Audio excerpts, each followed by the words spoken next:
Assalamualaikum warahmatullahi wabarakatuh. Salam guru penggerak. Perkenalkan, saya Eliza Anggrani, calon guru penggerak angkatan 11 dari Kabupaten Musi Banyuasin. Pada video kali ini, saya akan melaksanakan aksi nyata diseminasi budaya positif di sekolah saya, yaitu di SMP Negeri 5 Sekayu. Selamat menyaksikan.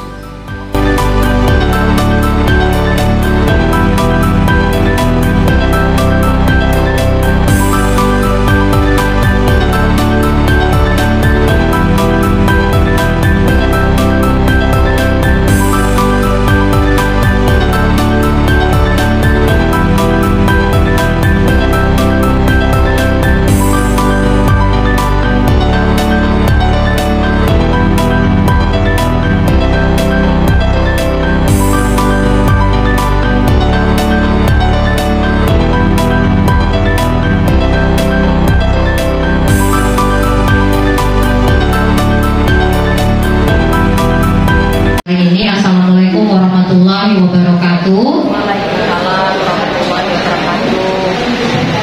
Yang kami hormati Ibu Kepala Sekolah SMP Negeri 5 Sekayu, Ibu Ida Mariani MPD. Yang kami hormati Bapak Ibu Guru yang Bapak Ibu Guru SMP Negeri 5 yang sudah hadir pada hari ini untuk mengikuti kegiatan Kombel kita pada hari Selasa 20 Agustus 2024. Pertama-tama marilah kita panjatkan puji syukur kehadiran Allah Subhanahu wa Ta'ala, Tuhan yang Maha Esa, karena berkat rahmat dan hidayatnya lah sehingga kita bisa berkumpul, diberikan kesehatan untuk hadir pada hari ini mengikuti kegiatan Kombel yang mana dengan tema budaya positif yang akan disampaikan oleh rekan kita ya CGP, yaitu Ibu Eliza Anggrani SPD FPD. Salam dan salawat kita ucapkan kepada Nabi besar kita, Nabi Muhammad Sallallahu Alaihi Wasallam. Ya, semoga kita termasuk ke dalam umat Nabi Sallallahu Alaihi Wasallam dan selalu istiqomah dalam menjalankan ajarannya. Baiklah Bapak dan Ibu Guru, adapun susunan acara kegiatan Kombel pada hari ini adalah yang pertama pembukaan, yang kedua doa yang akan disampaikan oleh Bapak Absen Baru Pros SPD, yang ketiga adalah pengarahan atau kata sambutan yang akan disampaikan oleh Ibu Kepala Sekolah kita, yang kelima materi budaya positif yang akan disampaikan oleh Ibu Eliza Anggrani SPD FPD, dan yang kelima sesi diskusi dan tanya jawab, yang terakhir adalah penutup.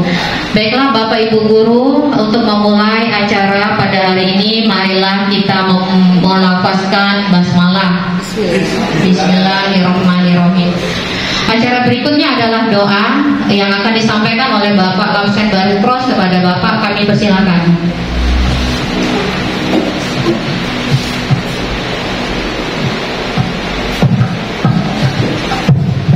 Bismillahirrahmanirrahim. Assalamualaikum warahmatullahi wabarakatuh. Baiklah Bapak Ibu, demi keberkahan dan kelancaran acara kita siang hari ini, ada baiknya kita berdoa terlebih dahulu. A'udzubillahiminasyaitonirrajim. Bismillahirrahmanirrahim. Alhamdulillahirabbil alamin, hamdan zakirin, hamdan na'imin, hamdan yu'afi wa yukafi mazidah. Rabbana taqabbal minna salatana wa siyamana wa ruku'ana wa sujudana wa ruku'ana wa firna wa maulana fangsurna qawmil kafirin wa jami'il muslimin wal muslimat wal mu'minin wal mu'minat al-ahya wal amwat. Allahumma haqqa warzuqna tibaa wa nabatina batina warzuqna tinaba. Allahumma kun karim tukun afaqana ya karim, la hawla wa la quwwata illa billahil azim. Allahumma inna nas'aluka salamatan fid din wa afiyatan fil jasad wa ziyadatan fil ilmi wa barakatan fi rizqi wa tawbatan qabla al-maut wa rahmatan lil maut wa maghfiratan ba'dal maut. Allahumma awina lana fi sakaratil maut wa najat min nar wa qina lisab. Rabbana wa liwalidayya warhamhum kama rabbayana shaghira. Rabbana atina fid dunya hasanah wa fil akhirati hasanah wa qina azabannar.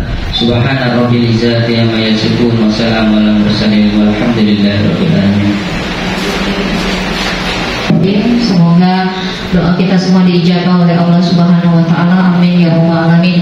Acara berikutnya ada pengarahan atau kata sambutan dari Ibu Kepala Sekolah kita, Ibu Indah Maryani MPD. Kepada Ibu kami persilakan.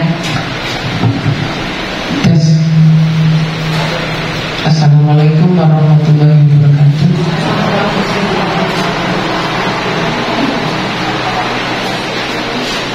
Yang saya hormati Ibu Wakil Kepala SMP Negeri Maskayu,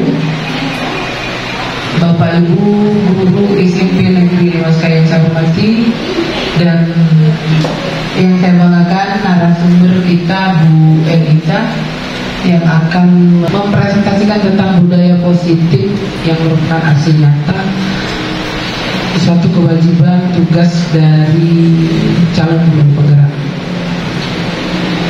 Pertama-tama kita selalu memanjatkan puji dan syukur kehadirat Allah Subhanahu wa taala karena atas berkahnya juga kita dapat berkumpul bersama di ruangan kelas 94 ini. Salawat teriring salam selalu kita munajatkan kepada Nabi besar Muhammad Sallallahu Alaihi Wasallam beserta keluarganya, sahabat-sahabatnya, dan semoga kita semua di sini akan mendapatkan syafaatnya sampai akhir zaman. Bapak Ibu yang saya hormati, terima kasih atas kehadirannya untuk hadir di acara yang sudah kita agendakan beberapa hari yang lalu. Mudah-mudahan acara ini bisa berlangsung lancar, bermanfaat, barokah sampai selesai nanti. Dan saya tidak akan berbicara panjang lebar di kata sambutan saya ini, karena nanti ada giliran saya untuk menyampaikan beberapa pembinaan dari saya sebagai kepala sekolah di SMP Negeri Maskayu. Terima kasih. Silakan Bu Rini. Baiklah, terima kasih kepada Ibu Kepala Sekolah, Ibu Indah Maryani MPD yang sudah memberikan pengarahannya. Acara berikutnya adalah sesi presentasi dari narasumber kita, yaitu Ibu Eliza Anggraini SPD MPD dengan tema budaya positif. Kepada Ibu Eliza kami persilakan.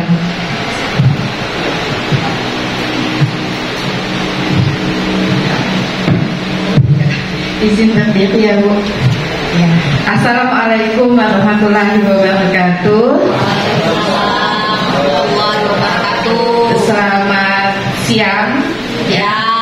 Yang saya hormati Ibu Kepala SMP Negeri Maskayu, Ibu Indah Maryani MPD, dan Ibu Wakil Kesiswaan, Ibu Rini Oktarisa MPDGR. Pada kegiatan siang ini sebagai moderator ya Bu ya, dan tidak lupa Bapak Ibu guru hebat SMP Negeri 5 Maskayu. Saya mengucapkan terima kasih banyak atas kehadirannya pada kegiatan aksi nyata diseminasi budaya positif pada hari ini. Mungkin tidak perlu lagi saya perkenalan ya, atau masih mau perkenalan? Ya, sudah tahu ya teman-teman bahwa saya Eliza Anggraini SPD MPD, calon guru penggerak angkatan 11 dari Kabupaten Musi Banyuasin. Pada kegiatan siang ini saya akan berbagi praktik baik mengenai budaya positif. Nah, sebelum saya memaparkan materi ya, kita tahu bahwa dari pagi sampai siang itu sudah melaksanakan kegiatan pembelajaran. Kelihatannya sudah lelah ya Bu ya, sudah kelihatan capek. Kemudian pulang sekolah disambut dengan kegiatan diseminasi. Ada baiknya kita ice drinking sebentar ya Bapak Ibu. Iya, jadi silakan Bapak Ibu dengan hormat silakan berdiri semuanya. Iya, musik tidak pakai musik Pak Angga, ya. Ya, saya minta tolong sama Ibu Indah, ini suhunya untuk goyang. Nah, Ibu Indah kayaknya lebih mahir kalau soal goyang menggoyang. Takutnya salah gerakan saya Bu, ya. Kita ikuti ya. Boleh Ibu di depan atau ke depan lagi ya. Di sini Mem ini mendampingi Mem ini mau kemana? Sini Mem di depan Mem.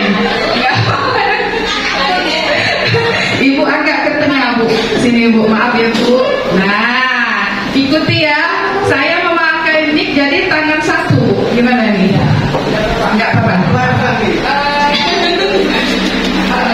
Apa-apa dulu. Ya, contoh dulu ya Bapak Ibu. Lihat Ibu para sekolah, ya. Coba kita apa-apa dulu, nanti baru dimulai. Saya nyanyi. Suaranya agak-agak cempreng, nggak apa-apa ya.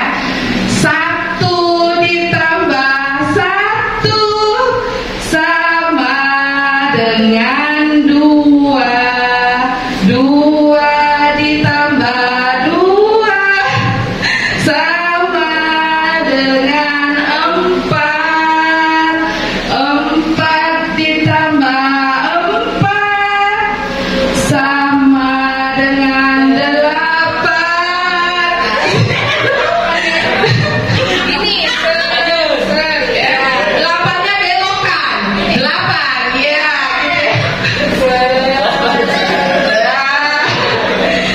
Ya, 8 ditambah 8 ditambah 8 sama dengan 16. Lompat dulu Bu, tangan gini lompat dan goyang ya, sama dengan 16 ya. Bisa ya? Bisa ya? Tadi percobaan. Kita mulai ya. Bisa. Yuk, 1, 2, 3. 1 ditambah 1 sama dengan 2. 2 ditambah 2 sama dengan 4. 4 ditambah 4 sama dengan 8. 8 ditambah 8 sama dengan 16. Yeay! Tepuk tangan buat kita semua ya. Jadi udah semangat ya Bapak Ibu. Ya, sudah semangat. Kita mulai ya. Jadi hari ini, siang ini saya akan berbagi praktik baik mengenai apa itu budaya positif ya. Paradigma belajar. Untuk membangun budaya positif diperlukan adanya perubahan paradigma belajar. Selama ini banyak sekali miskonsepsi yang terjadi menurut Dr. William Glasser dalam teori kontrol. Ada beberapa miskonsepsi, yaitu yang pertama, ilusi bahwa guru mengontrol murid, ilusi semua penguatan positif efektif dan bermanfaat, ilusi kritik dan membuat orang merasa bersalah dapat menguatkan karakter, dan ilusi orang dewasa dianggap memiliki hak untuk memaksa. Nah, di sini ada mengubah paradigma stimulus respon ke pendekatan teori kontrol ya. Stimulus respon tentang dunia, realitas kebutuhan kita sama, sedangkan teori kontrol tentang dunia, realitas kebutuhan kita berbeda. Semua orang melihat hal yang sama, setiap orang memiliki gambaran yang berbeda. Kita mencoba mengubah orang agar berpandangan sama dengan kita. Kita berusaha memahami pandangan orang lain tentang dunia. Kemudian perilaku buruk dilihat sebagai suatu kesalahan. Semua perilaku memiliki tujuan. Kemudian orang lain bisa mengontrol saya, hanya Anda yang bisa mengontrol diri Anda. Saya bisa mengontrol orang lain. Kemudian teori kontrolnya Anda tidak bisa mengontrol orang lain. Pemaksaan ada pada saat bujukan gagal. Kolaborasi dan konsensus menciptakan pilihan-pilihan baru. Yang terakhir, model berpikir menang atau kalah, model berpikir menang-menang.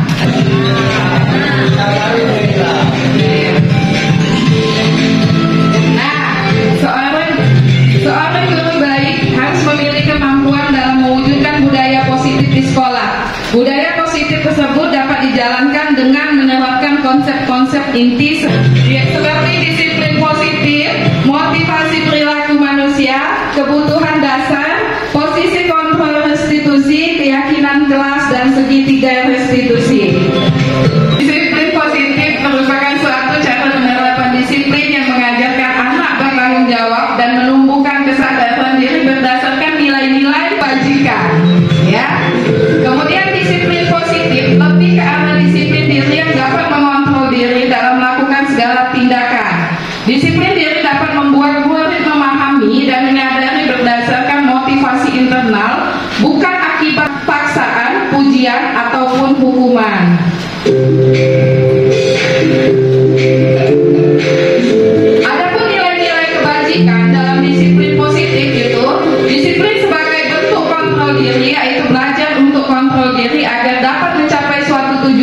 mulia mengacu pada nilai-nilai kebajikan universal yang disepakati bersama, lepas dari suku bangsa, agama, bahasa maupun latar belakangnya. Nilai-nilai ini merupakan payung besar dari sikap dan perilaku kita. Nilai-nilai kebajikan adalah sifat-sifat positif manusia yang merupakan tujuan mulia yang ingin dicapai setiap individu. Nilai-nilai kebajikan yang diyakini seseorang, maka motivasi intrinsiknya akan terbangun sehingga menggerakkan motivasi dari dalam untuk dapat mencapai tujuan mulia yang diinginkan. Itu nilai-nilai kebajikannya. Nah, contoh nilai kebajikan, profil pelajar Pancasila: beriman dan bertakwa kepada Tuhan Yang Maha Esa dan berakhlak mulia, mandiri, bernalar kritis, berkebenyakaan global dan bergotong royong. Kemudian menurut Ibu, ya, itu toleransi, rasa hormat, integritas, mandiri, menghargai, antusias, empati, keingintahuan, kreativitas, dan kerjasama, percaya diri dan komitmen. Kemudian keterampilan hidup dapat dipercaya, lurus hati, pendengar yang aktif, tidak merendahkan orang lain, memberikan yang terbaik dari diri. Ya, itu contoh nilai kebajikannya. Kemudian lanjut lagi, ada 3 motivasi perilaku manusia. Yang pertama, untuk menghindari ketidaknyamanan atau hukuman. Yang kedua, untuk mendapatkan imbalan atau penghargaan dari orang lain. Dan yang ketiga, untuk menjadi orang yang mereka inginkan dan menghargai diri sendiri dengan nilai-nilai yang mereka percaya. Di sini kan ada 3 motivasi perilaku manusia. Jadi cerita sedikit, kebetulan di sini ada ibu kepala sekolah, maaf ya ibu, hingga motivasi perilaku manusia yang saya alami sendiri Bapak Ibu. Motivasi saya awalnya ikut pendidikan guru penggerak ini terus terang, yang pertama yaitu untuk menghindari ketidaknyamanan atau hukuman. Karena pada saat itu teman-teman mengalami juga ya seperti yang saya alami, kita dipanggil oleh ibu kepala sekolah dan menandatangani buku hitam, menandatangani buku hitam ya supaya ikut pendidikan guru penggerak ini. Terus terang Bapak Ibu, awalnya saya ikut calon guru penggerak angkatan 11 ini hanya karena menghindari ketidaknyamanan atau hukuman. Jadi menghindari hukuman dari atasan ya. Nah, tapi setelah saya mengikuti program pendidikan guru penggerak ini, saya baru menyadari Bapak Ibu betapa pentingnya, betapa banyaknya manfaat yang bisa saya dapatkan sebagai seorang pendidik gitu ya. Sebagai seorang pendidik ini bekal kita untuk di masa depan ya. Jadi saya awalnya takut karena dapat hukuman, takut ketidaknyamanan awalnya. Setelah saya ikut pendidikan guru penggerak ini, saya baru sadar bahwa kita seorang pendidik itu banyak sekali melakukan kesalahan-kesalahan atau kekeliruan di dalam mengajar maupun mendidik. Seperti filosofi pendidikan Ki Hajar Dewantara, bahwa kita sebagai pendidik ini ya, sebagai pendidik itu mengajar itu harus berpihak kepada murid. Murid itu diibaratkan kertas putih yang sudah ada tulisan ya, tapi masih garis putus-putus. Nah, untuk menebalkan garis tersebut ya, untuk menebalkan garis tersebut menjadi jelas, itu tugas kita sebagai guru, sebagai pendidik, bagaimana kita bisa menggali potensi yang ada pada anak didik. Karena setiap anak didik itu mempunyai karakter dan minat dan bakatnya masing-masing. Nah, jadi di sana saya belajar dari pendidikan guru penggerak itu, banyak sekali ilmu yang saya dapatkan. Bahwa kita sebagai pendidik itu mempunyai peran sebagai fasilitator ya. Sebagai fasilitator, bagaimana bisa menuntun, membimbing dan mengarahkan anak untuk mencapai potensi atau mengembangkan potensi yang mereka miliki ya. Kemudian akhirnya motivasi itu berubah menjadi yang ketiga.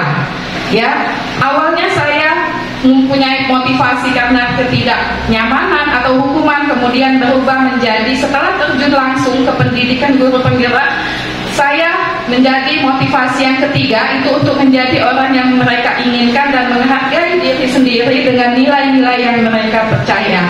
Nah, untuk mendapatkan imbalan atau penghargaan dari orang lain. Jadi ada 3 keuntungan mendapatkan tiket ya, khusus yang Bu Enda sudah ngangguk-ngangguk Bu, ya.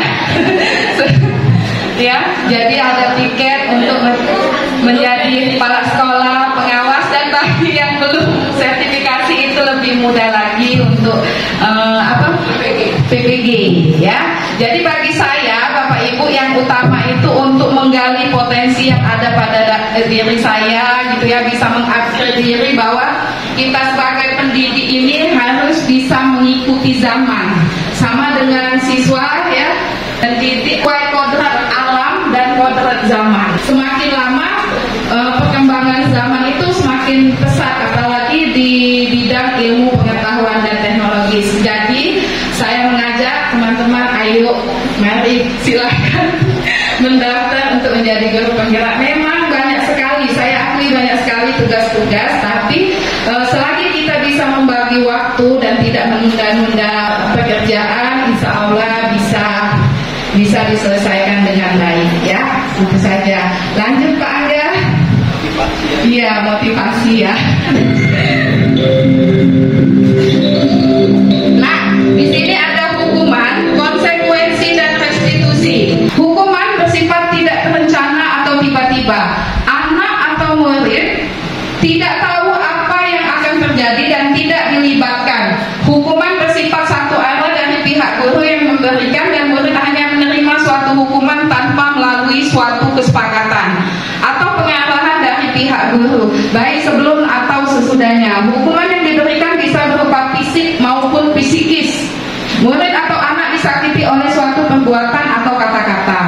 Nah, kalau konsekuensi bersifat terencana sesuai peraturan, murid tetap dibuat tidak nyaman, guru menyatakan peraturan, melakukan peringatan. Nah, kalau restitusi, proses menciptakan kondisi bagi murid untuk memperbaiki kesalahan mereka sehingga bisa kembali pada kelompok mereka dengan karakter yang lebih kuat.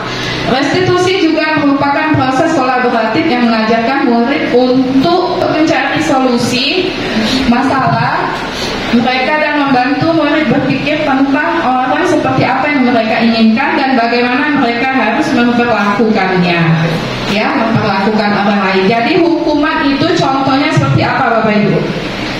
Coba. Ya, hukuman misalnya tidak membuat tugas. Anak disuruh keliling lapangan 10 kali, itu hukuman namanya Bapak Ibu. Nah, kalau konsekuensi, kalau dia tidak membuat tugas, misalnya kamu boleh mengerjakan tugasmu di jam istirahat, itu konsekuensi. Nah, kalau restitusi, itu kita bersama siswa mencari solusi, kembali ke keyakinan kelas, menanyakan keyakinan kelas, kemudian kita bersepakat mencari solusi bersama dengan siswa. Itu jadi 3 perbedaan antara hukuman, konsekuensi, dan restitusi. Nah, kebutuhan dasar manusia adalah segala sesuatu yang kita lakukan untuk mendapatkan apa yang kita inginkan.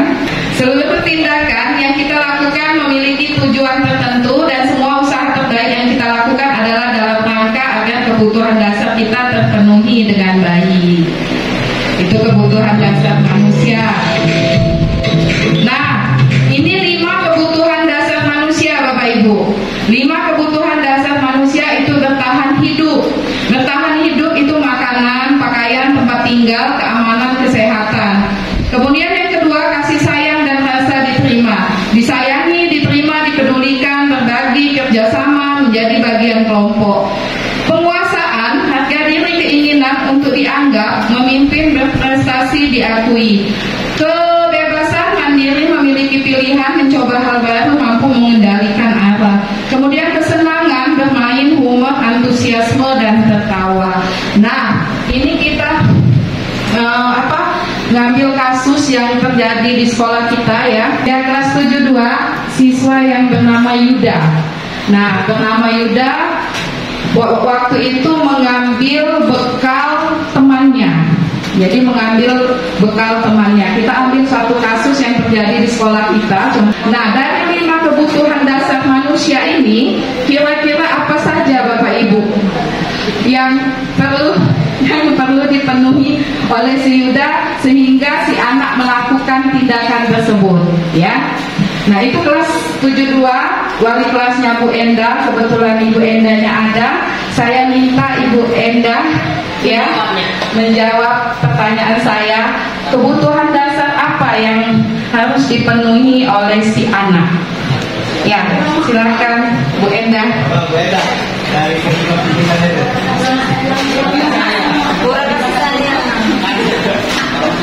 kurang perhatian.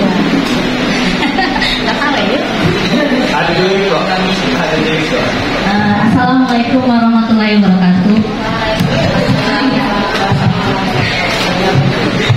Menanggapi kasus Yuda tadi yang mengambil bekal makanan dari temannya, 5 kebutuhan dasar dari kasus Yuda tadi. Yang pertama yaitu bertahan hidup, yaitu karena Yuda ini kan merasa lapar, duit jajan juga habis, makanya dia ngambil bekal makanan temannya agar dia bertahan hidup sampai ke balik sekolah.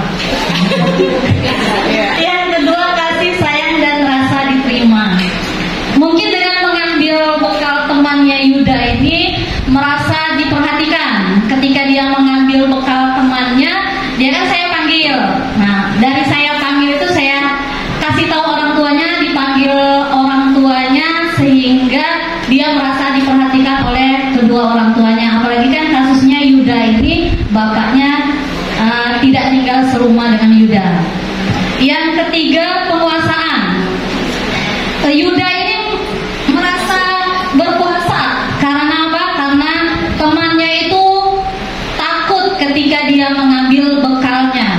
Yang keempat itu kebebasan.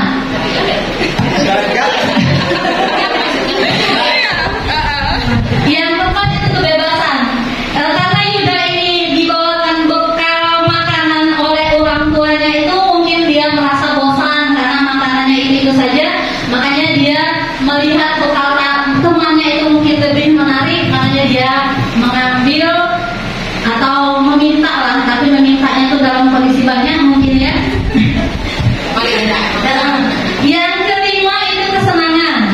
Dengan Yuda mengambil bekal temannya, dia ini merasa senang, merasa tertawa dan tertawa, apalagi melihat temannya itu marah. Mungkin itu saja untuk 5 kebutuhan dasar dari kasus Yuda. Terima kasih. Wassalamualaikum warahmatullahi wabarakatuh. Tepuk tangan buat Bu Endah. Luar biasa jawabannya, ya. Jadi kebutuhan dasar manusia Yuda masuk semua ya Bu Endah, kelima-limanya. Betul sekali. Artinya Yuda bertahan hidup ya. Dia lapar, dia merasa lapar, jadi dia butuh untuk bertahan hidup. Kemudian kasih sayang karena ingin secara tidak langsung dia melakukan tindakan tersebut. Artinya temannya memperhatikan ya. Apalagi sampai dipanggil orang tua ya Bu Endah, artinya orang tuanya memperhatikan. Kemudian penguasaan, dia merasa berkuasa ya, karena melihat temannya takut tadi. Dan kebebasan, dia merasa ingin kebebasan karena apa Bu? Lauknya itu saja. Oh, bosan ya. Kemudian kesenangan, dia merasa senang karena melihat temannya menderita. Menderita. Iya, bagus sekali jawabannya ya. Luar biasa Bu Endah. Terima kasih. Lanjut Pak Angga. Ya, 5 kebutuhan dasar manusia. Ya, kita ambil kasus yang ada di sekolah kita. Nah, kemudian 5 posisi kontrol restitusi. 1, guru sebagai penghukum, guru sebagai pembuat merasa bersalah, 3 guru sebagai teman, dan guru sebagai pemantau, 5 guru sebagai manajer. Nah, kita masih bahas kasus Yuda tadi. Kalau kita menjadi seorang guru, apa yang kita lakukan dari kelima posisi restitusi tadi? Mungkin Bu Titin ya. Ya Bu Titin. Dari kelima posisi kontrol restitusi tadi Bu Titin, dengan kasus Yuda mengambil bekal temannya tadi, apa kita sebagai apa guru? Apakah kelima-limanya atau yang mana? Ya, terima kasih Ibu Eliza. Kalau menurut saya di 5 posisi kontrol restitusi itu yang menurut saya ya itu guru sebagai manajer dan sebagai teman. Ya. Kalau menurut saya, ya bisa dijelaskan Bu Titi? Kalau sebagai guru sebagai teman itu kan kita sebagai guru sebagai contoh cermin anak untuk di sekolah. Tetapi ada kalanya saat anak bermasalah itu tidak serta-merta anak itu bersalah terkadang. Kita bisa dalam arti kalau kita bersisa itu mengoloknya, membujuknya, apa akar permasalahan sampai terjadi seperti itu. Yang menurut saya ya, jadi 2 ya, guru sebagai manajer. Manajer itu kalau menurut saya itu apa ya? Bisa mengkoordinir dan di kelas, di luar kelas, atau masih dalam ruangan sekolah, bukan hanya di dalam kelas saja. Di mana tempat dia bertemu, mungkin mencari kenyamanan siswa. Mungkin di antara guru itu mungkin ada 1 atau 2 guru yang menyaman menurut siswa tersebut. Terima kasih Bu Eliza. Iya, tepuk tangan untuk Ibu Titin, luar biasa jawabannya.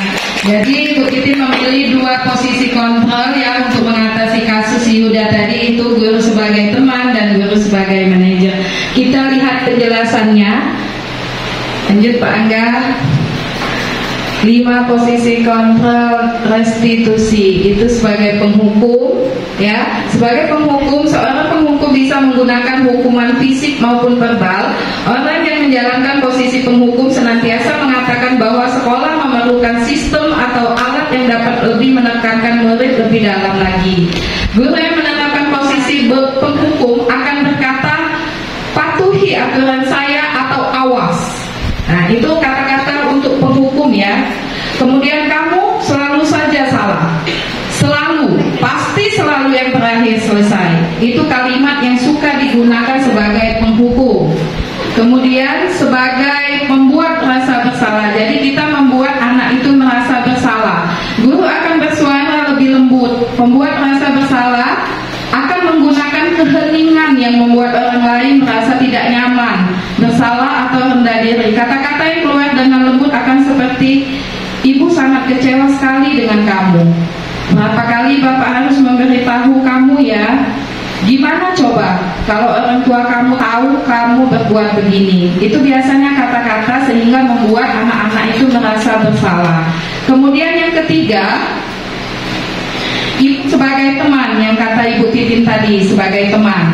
Guru pada posisi ini tidak akan menyakiti murid, namun akan tetap berupaya mengontrol murid melalui persuasi. Posisi teman pada guru bisa negatif ataupun positif. Positif di sini berupa hubungan baik yang terjalin antara guru dan murid. Guru di posisi teman menggunakan hubungan baik dan humor untuk mempengaruhi seseorang. Mereka akan berkata seperti, ayo bantulah demi bapak ya. Ayo ingat tidak bantuan bapak selama ini? Ya sudah, kali ini tidak apa-apa, nanti ibu bantu bereskan. Hal negatif dari posisi teman adalah ada hal negatifnya Bapak Ibu ketika kita memposisikan kita sebagai teman itu. Bila suatu saat guru tersebut tidak membantu, maka murid akan kecewa dan berkata, saya pikir Bapak Ibu teman saya, ya kan? Nah, murid merasa dikecewakan dan tidak mau lagi berusaha. Hal lain yang mungkin timbul adalah murid hanya akan bertindak untuk guru tertentu, jadi tidak untuk semua guru, jadi guru tertentu saja dan tidak untuk guru lainnya. Murid akan bergantung kepada guru tersebut. Itu kelemahan kalau kita menjadi teman. Kemudian selanjutnya sebagai pemantau. Memantau berarti mengawasi. Pada saat kita mengawasi, kita bertanggung jawab atas perilaku orang yang kita awasi. Posisi pemantau berdasarkan pada peraturan dan konsekuensi. Dengan menggunakan sanksi atau konsekuensi komunikasi, kita dapat memisahkan hubungan pribadi kita dengan murid. Sebagai seorang yang menjalankan posisi pemantau, pertanyaan yang diajukan biasanya ya sebagai seorang pemantau itu, peraturannya apa? Apa yang telah kamu lakukan? Sanksi atau konsekuensinya apa?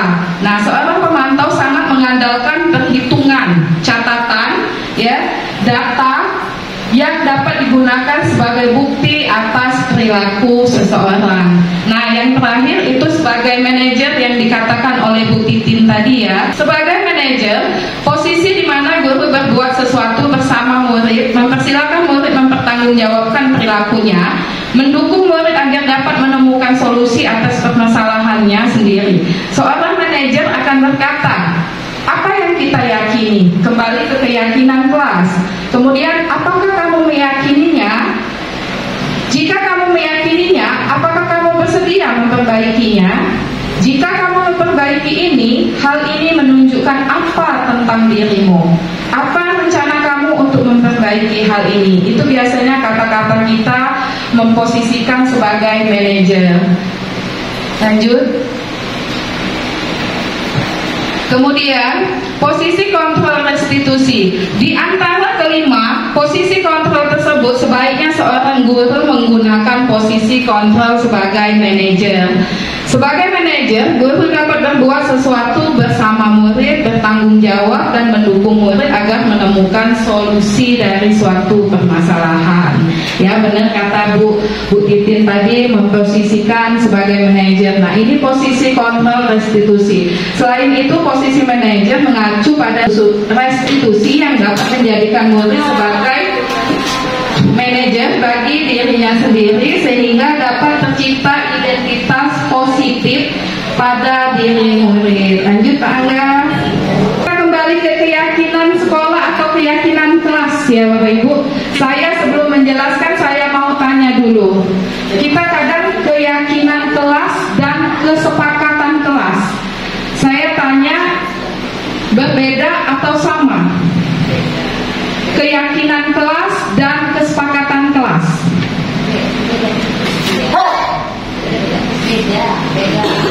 Apa? Coba Bu Titin. Keyakinan kelas dan kesepakatan kelas, Bapak Ibu.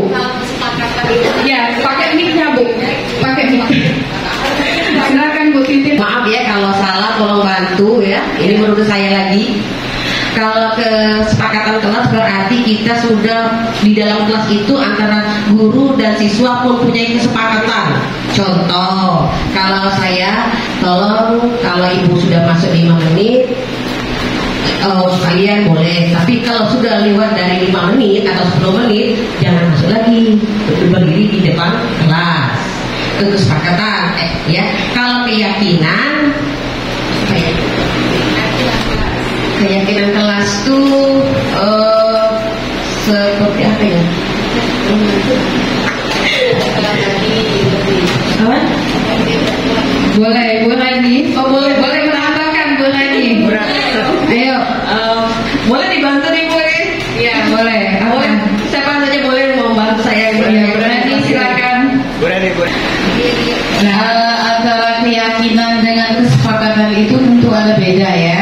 Kalau keyakinan kita itu sudah yakin bahwa siswa tadi berkomitmen bahwa dia tidak akan terlambat datang ke sekolah.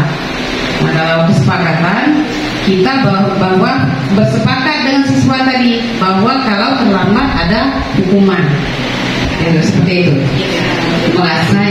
Terima kasih ya atas pendapatnya buat Bu Titin dan Bu Rani. Boleh tepuk tangan biar nggak ngantuk. Jadi betul sekali ya, keyakinan kelas itu dan kesepakatan kelas itu ada perbedaannya Bapak Ibu. Keyakinan kelas dan kesepakatan kelas itu sama-sama dibuat secara kerjasama, berkolaborasi bersama antara guru dan siswa. Jadi sama-sama membuatnya sesuai kesepakatan antara siswa dan guru. Tapi bedanya di sini Bapak Ibu, kalau keyakinan kelas itu dibuat dalam jangka waktu, kalau nggak salah ya, memang ini ada jangka waktu 3 bulan ya Bu. 3 bulan di kelas itu nanti diganti ya. Nah, kalau kesepakatan kelas itu dilakukan oleh guru mapel setiap masuk ya, setiap masuk kegiatan pembelajaran. Kita selalu sebelum mengawali kegiatan pembelajaran biasanya kita membuat kesepakatan kelas dulu. Nah, kesepakatan kelas misalnya makan dan minum di saat jam istirahat ya. Kalau yang saya pahami itu tidak boleh menggunakan kata-kata jangan atau tidak. Biasanya kita masih menggunakan, saya sendiri pernah masih menggunakan, misalnya tidak boleh makan dan minum di dalam kelas. Nah, kata-kata tidak itu diganti dengan kalimat yang positif. Misalnya dari tidak boleh makan dan minum di kelas boleh diganti dengan makan dan minum di saat jam istirahat gitu. Jadi jangan ada kata-kata jangan dan tidak ya. Jadi nilai-nilai kebajikan menekankan pada keyakinan seseorang dan akan lebih memotivasi seseorang dari dalam. Seseorang akan lebih tergerak dan bersemangat untuk menjalankan keyakinannya daripada hanya sekedar mengikuti serangkaian peraturan tertulis tanpa makna. Murid pun demikian, mereka perlu mendengarkan dan memahami arti sesungguhnya tentang peraturan yang diberikan. Apa nilai-nilai kebajikan? Di balik peraturan tersebut, apa tujuan utamanya dan menjadi tidak tertarik atau takut sehingga hanya sekedar mengikuti serangkaian peraturan yang mengatur mereka tanpa memahami tujuan mulianya. Keyakinan kelas bersifat lebih abstrak, berupa pernyataan-pernyataan universal, dibuat dalam bentuk positif. Keyakinan kelas hendaknya tidak terlalu banyak sehingga mudah diingat dan dipahami oleh semua warga kelas. Keyakinan kelas baiknya sesuatu yang dapat diterapkan di lingkungan tersebut. Semua warga kelas hendaknya ikut berkontribusi dalam pembuatan keyakinan kelas lewat kegiatan curah pendapat. Itu keyakinan kelas, Bapak Ibu ya. Nah, ini contoh keyakinan kelas. Mungkin sudah tahu ya Bapak Ibu, contoh-contoh keyakinan kelas seperti saling bersikap positif, senantiasa menjadi diri terbaik, percaya dan menghormati, berkomitmen terhadap setiap tugas. Lanjut Pak. Ini contoh-contoh keyakinan kelas yang perlu kita terapkan di dalam kelas masing-masing. Bekerjasama menjaga kebersihan kelas, saling peduli menghargai dan membantu satu sama lain, menjaga dan meletakkan barang sesuai tempatnya dan tepat waktu dan aktif di kelas. Ini contoh-contoh keyakinan kelas. Kita masuk yang terakhir, itu segitiga restitusi. Segitiga restitusi merupakan proses dialog yang dilakukan guru atau orang tua agar dapat menghasilkan murid yang mandiri dan bertanggung jawab. Ya, jadi kita menggunakan segitiga restitusi. Adapun tahapan dalam segitiga restitusi itu ada 3 Bapak Ibu. Tahapan dalam segitiga restitusi itu yang pertama menstabilkan identitas, yang kedua validasi tindakan yang salah, dan yang ketiga menanyakan keyakinan. Menstabilkan identitas dilakukan berdasarkan prinsip bahwa membuat kesalahan adalah bagian dari proses pembelajaran yang nantinya akan menggeser identitas gagal ke arah identitas sukses. Ya, menstabilkan identitas ini, misalnya contohnya kalimatnya gini: berbuat salah itu tidak apa-apa. Nah, itu kalimat menstabilkan identitas. Atau ibu juga pernah melakukan kesalahan. Ya, itu kalimat-kalimat yang digunakan untuk menstabilkan identitas. Kemudian misalnya tidak ada manusia yang sempurna. Itu contoh-contoh kalimatnya Bapak Ibu. Kemudian yang kedua, validasi tindakan yang salah. Validasi tindakan yang salah dilakukan berdasarkan prinsip bahwa setiap perilaku berupaya memenuhi suatu kebutuhan tertentu, sehingga guru atau orang tua akan bergeser dari pemikiran stimulus respon menjadi proaktif serta akan lebih mengenali dan mengakui kebutuhan murid atau anak. Nah, validasi tindakan yang salah ini, misal kalimatnya ya, misalnya kamu melakukan tindakan tersebut pasti ada alasannya. Nah, itu suatu kalimat ketika kita menerapkan tahapan validasi tindakan yang salah. Kemudian yang ketiga, menanyakan keyakinan. Menanyakan bermakna kepada murid atau anak untuk memunculkan motivasi secara intrinsik sehingga mampu mengaitkan keyakinannya dengan tindakan yang salah, ya. Jadi misalnya kalimat-kalimat yang digunakan untuk menanyakan keyakinan itu kembali ke keyakinan kelas tadi. Misalnya, apakah kamu sudah mematuhi keyakinan kelas kita? Nah, itu suatu kalimat menanyakan keyakinan kelas, ya. Itu contoh-contoh kalimat yang digunakan untuk mengatasi suatu kasus. Atau kamu mau jadi seperti apa? Nah, itu kalimat-kalimat yang bisa kita gunakan. Nah, ini skenario kasus, ya Bapak Ibu. Kita akan membahas skenario kasus pertama, siswa terlambat datang ke sekolah. Boleh Pak Angga? Skenario kasus pertama, siswa terlambat datang ke sekolah.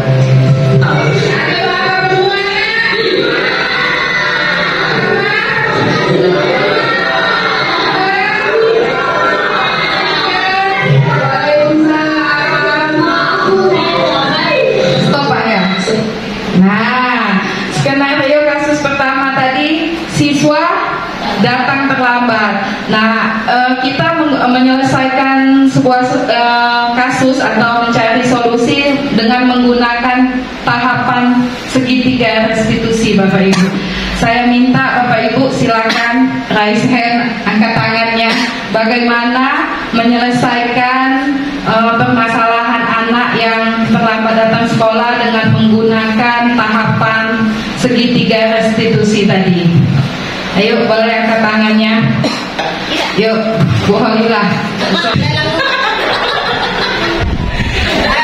Ya,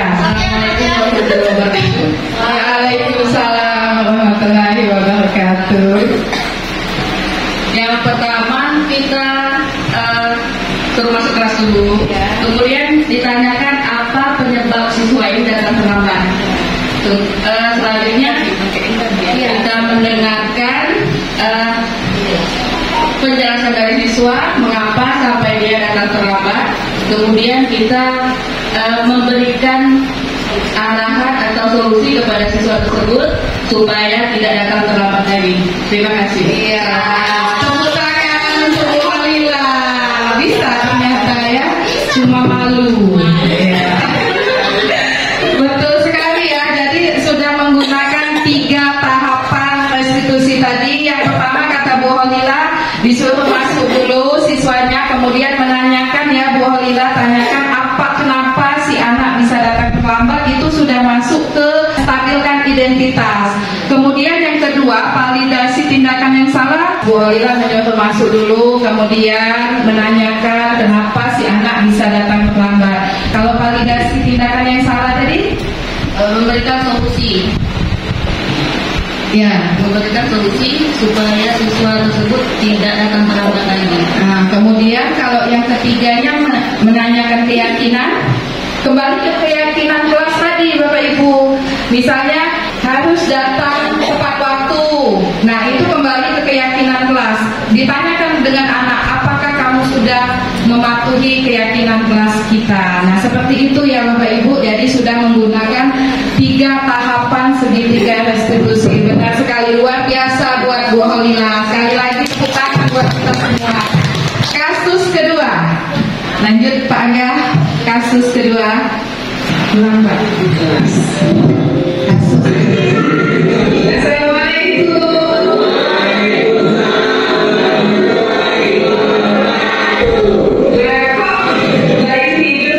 Kasus kedua, siswa tidur di kelas. Nah, untuk mencari solusi permasalahan dengan menggunakan 3 tahapan restitusi, Bapak Ibu, ayo silakan angkat tangannya.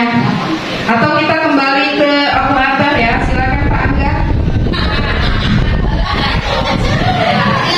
Menggunakan 3 tahapan restitusi, menyelesaikan permasalahan siswa tidur di kelas saat jam pelajaran, Pak Angga.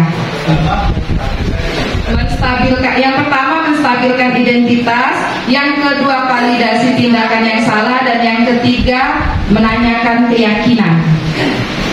Kalau yang pertama menstabilkan identitas itu kita suruh bangun dulu, terus ditanya mengapa bisa tertidur, entah itu apa yang validasi tindakan yang salah tadi, salah satunya keyakinan kelas untuk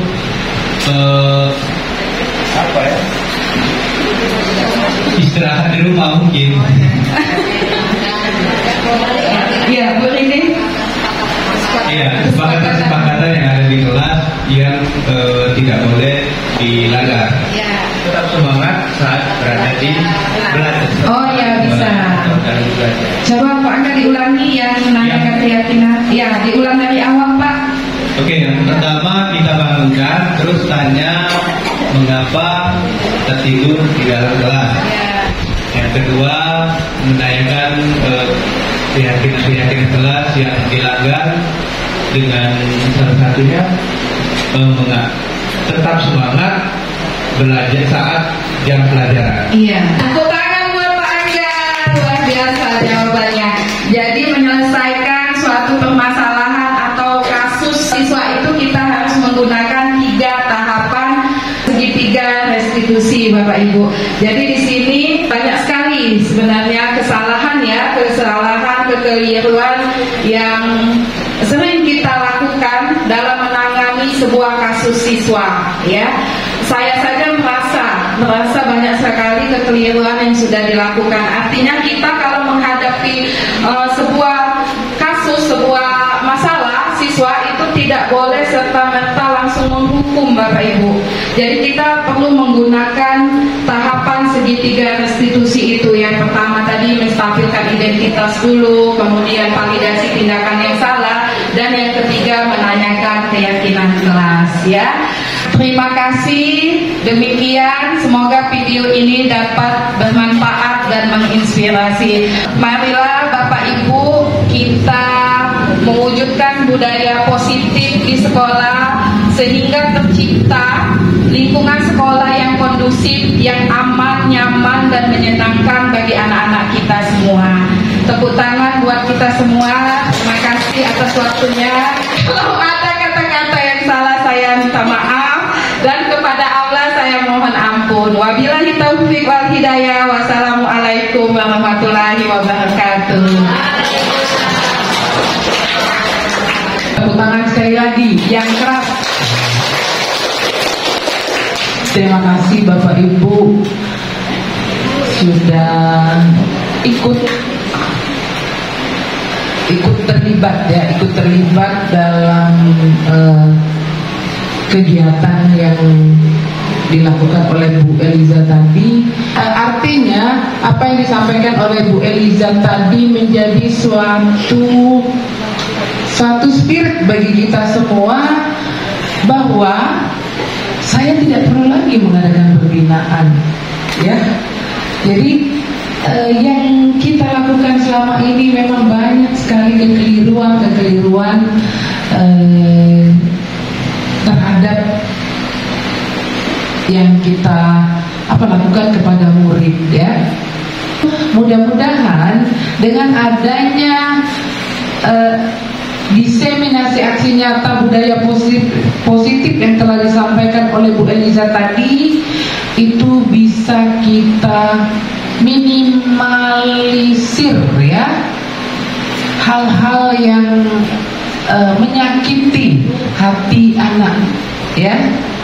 Ternyata apa yang kita lakukan selama ini banyak sekali melukai perasaan anak-anak kita tanpa kita sadari.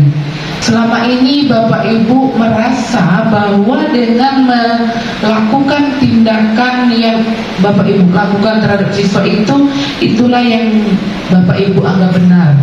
Nah, ternyata setelah kita menyaksikan ini, itu ternyata keliru. Jadi ada hal-hal yang perlu kita perhatikan dalam siswa, ya, dengan menggunakan segitiga restitusi itu. Jadi Bu Eliza, terima kasih tadi yang disampaikan itu memang sangat mengena untuk kita semua, bahwa budaya positif itu memang harus kita terapkan dengan melakukan keyakinan kelas, kemudian setiap belajar kita mengadakan kesepakatan kelas. Jadi tadi Bu Titin tadi menyampaikan bahwa kesepakatan kelas dan keyakinan kelas itu berbeda, ya berbeda pola ya, tetapi tetap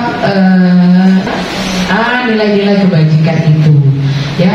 Bedanya kalau kesepakatan kelas itu kesepakatan yang kita lakukan setiap mau mulai pembelajaran ya, misalnya menjaga kebersihan, mematikan handphone misalnya ya. Nah, tapi kesepakatan kelas itu bisa juga bagaimana anak, apakah kesepakatan kelas kita hari ini bisa sama seperti yang kemarin, atau ditambah, atau diganti, seperti itu bisa. Nah, kemudian kalau keyakinan kelas itu yang sifatnya agak lama, berdurasi agak lama ya, tetapi bisa kita ganti apabila keyakinan kelas itu sudah tidak sesuai lagi. Misalnya tadi ada kasus yang pertama, siswa terlambat. Di keyakinan kelas itu kan, kalau kita kembalikan keyakinan kelas, ternyata ada datang tepat waktu ya. Datang tepat waktu itu maknanya bisa kita tidak menggunakan jangan terlambat ya. Datang tepat waktu artinya bahwa kita datangnya itu ya tepat waktunya, tidak terlambat, seperti itu dan seterusnya. Saya rasa Bapak Ibu mengerti apa yang disampaikan oleh Bu Eliza tadi tentang budaya positif itu. Bahasanya bisa kita mengerti dan tidak berbelit dan merasuk ke dalam jantung hati kita semua.